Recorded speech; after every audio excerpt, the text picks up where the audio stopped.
A Courtroom in the Classroom by Michael Stahl. Last week, Miss Blake taught her third grade class about laws in the United States and what happens when people are accused of breaking those laws or committing crimes. For example, one law says that people cannot steal from others.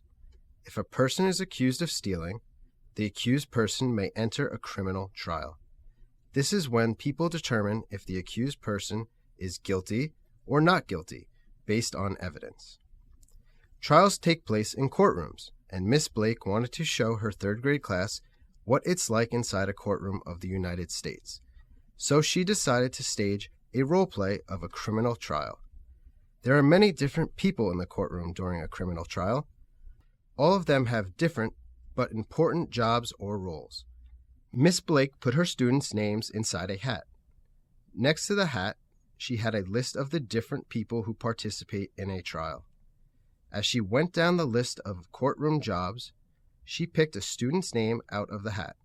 She then assigned the student to act out that role in the class role play. Miss Blake thought it would be fun, and it was. First on the list was the judge. Miss Blake chose Matthew Schwartz to play the judge. The judge sits high above everyone else in the front of the courtroom. He or she decides what is fair or unfair in the trial. He or she must try hard not to form an opinion on whether a person is guilty of a crime or not. Many people think the judge decides who is guilty or not, but that is not always true.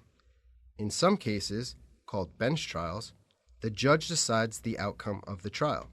In other cases, jury trials, a jury decides the outcome of the trial. The jury is a group of up to 12 citizens. In the United States, people are asked at random to be part of the jury in a trial. They listen to evidence that is brought up.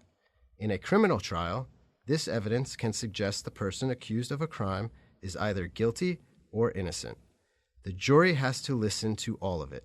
Then, all of the people on the jury vote on whether or not the person is guilty. The trial does not end until enough of the jury members agree on whether or not the person is guilty.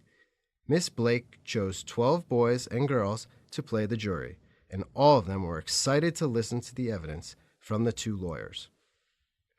A lawyer's job is to use evidence to convince the jury that his or her version of what happened is right. In a criminal trial, one lawyer wants to show that a person is guilty of a crime. That lawyer is the prosecutor. The other lawyer, the defense lawyer, hopes to prove the person is not guilty. Christina Slick became the prosecutor, and Jeffrey Gecko was chosen as the defense lawyer in Miss Blake's class role play. In the courtroom, there is also a bailiff and a court reporter. The bailiff stands close to the judge. His or her job is to make sure there is order in the court. Miss Blake thought that Jack Foster would be a great bailiff, and luckily picked his name out of the hat for the job. The court reporter writes out everything being said during the trial. This is important in case someone wants a statement repeated later on. Miss Blake chose Daisy Frank for that job. The last person Miss Blake needed to choose was someone to play the defendant. The defendant is the person accused of doing some crime. The defendant might not have actually committed the crime, however. The jury will decide whether the defendant committed the crime at the end of the trial after the lawyers have shown all of their evidence to the court. Miss Blake chose Charlie Samuels to pretend to be the defendant, but reminded the class that Charlie was only going to act like a bad boy who was accused of stealing a hot dog at lunch. Now that all of the roles had been chosen, the courtroom role play could begin.